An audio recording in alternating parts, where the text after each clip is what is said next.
इंदौर के तेजाजी नगर थाना पुलिस ने राला मंडल क्षेत्र में हुए अंधे कत्ल के मामले का 24 घंटे में खुलासा कर बड़ी सफलता हासिल की है। पुलिस ने युवक की हत्या के 6 आरोपियों को गिरफ्तार किया है। तो वहीं डीसीपी ने रविवार 1 बजे बताया कि 12 फरवरी की सुबह पुलिस को सूचना मिली थी कि राला मंडल वन्य जीव अभ्यारण्य के फॉरेस्ट ऑफिस के पास बनी पुलिया के निकट एक अज्ञात व्यक्ति का रक्तरंजित शव पड़ा हुआ है। सूचना मिलते ही पुलिस टीम मौके पर पहुंची, शव को कब्जे में लेकर पोस्टमार्टम के लिए भेजा और मामले की जांच शुरू की। वहीं जांच के दौरान पुलिस ने आसपास के सीसीटीवी फुटेज खंगाले, जिसमें रात करीब 2 बजे को ऑटो रिक्शा और एक 2 पहिया वाहन राला मंडल की ओर जाते दिखाई दी। वही फुटेज के आधार पर ऑटो चालक की पहचान लोकेश उर्फ लक्की पाटीदार के रूप में हुई। इसके बाद पुलिस ने तेजी से कार्रवाई करते हुए लोकेश समेत वीरेंद्र, राजेश, किशोर, प्रवीण और विष्णु को गिरफ्तार कर लिया। पूछताछ में आरोपी ने खुलासा किया कि रेंज सीएम बरेला के साथ शराब पीने के दौरान उनका मामूली विवाद हो गया था। विवाद बढ़ने पर सभी आरोपी ने मिलकर लाठी डंडों से उसकी बेरहमी से पिटाई कर दी, जिससे उसकी मौत मौके पर हो गई।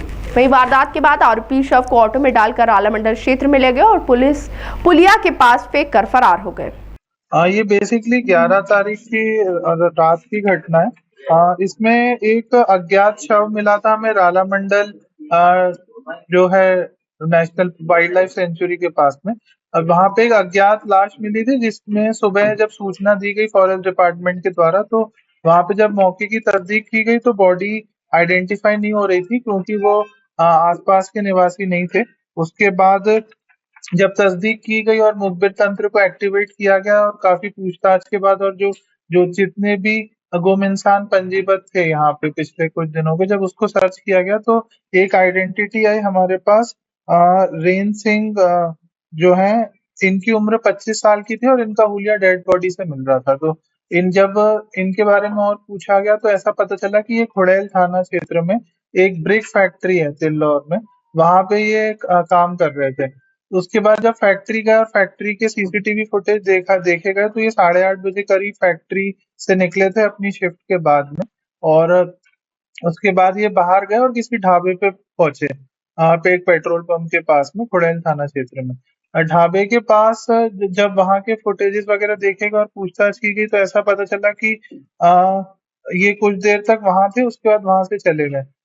जब जहाँ पे डेड बॉडी मिली थी, जब वहां की बारीकी से फुटेज देखे गए तो ऐसा पता चला कि एक ऑटो और एक एक्टिवा आई थी और वो ऑटो में भर के कुछ 4-5 लोग आए थे। बॉडी को डिस्पोज किया और वहां पे डिस्पोज किया गया और डिस्पोज करने के बाद निकल गए।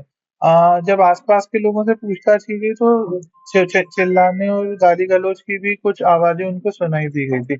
उसके बाद जब ट्रैक बनाया गया, जो ऑटो और एक्टिवा थे, उससे जब ओनर्स का पता लगाया गया, तो जब उन ओनर्स को लिफ्ट किया गया तो उनने अपना जुर्म स्वीकार किया गया। जो एक्टिवा गाड़ी थी वो बेसिकली प्रवीण पाटीदार नाम का एक व्यक्ति है, 23 साल का, उसकी थी, और जो ऑटो रिक्शा था वो लोकेश पाटीदार का था। उसके बाद जब इन दोनों से घटनाक्रम के बारे में ये पूछा गया तो उनने बताया कि ये लोग लोकेश के खेत में पार्टी कर रहे थे, इनने शराब पी थी उस दिन रात में बैठ के, और शराब पीने के बाद ये ढाबे पे चले गए थे, जहाँ पे इनकी मुलाकात जो है रेन सिंह नाम के व्यक्ति से हुई थी। रेन सिंह ने इनको गाली गलौज की थी और उसी बात पे इन लोगों का रेन सिंह से विवाद हुआ था। ये लोग 6 दोस्त थे, इन 6 दोस्तों ने रेन सिंह की मारपीट की। उसके बाद रेन सिंह वहां पे चला गया। फिर आगे जाके फिर 1 घंटे बाद ये दोबारा रेन सिंह से मिले और रेन सिंह ने इनकी गाड़ी पे पत्थर मारे। उसके बाद ये इनको और गुस्सा आया और इन लोगों ने फिर रेन सिंह को लाठियों से और हाथ घूसों से काफी मारपीट की। उसके बाद ये उसकी मारपीट करके एक मंदिर के पास ले गए, जहाँ पे उसको करीब 1.5-2 घंटा रखा गया। और फिर जब इनको लगा कि यहाँ पे बॉडी मतलब कोई शिनाख्ती हो सकती है, तो ये फिर इनने बॉडी वहां से उठाई, ऑटो में भरी, एक्टिवा के माध्यम से ये राला मंडल आए। राला मंडल में फिर उसकी मारपीट की गई और उसको वहां पे फेंक के निकल गए ये लोग। उसके बाद ये गए वापस पेट्रोल पंप और वहां एक अर्बेनिया गाड़ी में बैठ के लोग वहां से फरार हो गए। ताज़ा खबरों के लिए सब्सक्राइब करें JSR टाइम्स और साथ ही नोटिफिकेशन पाने के लिए बेल आइकन को दबाएं।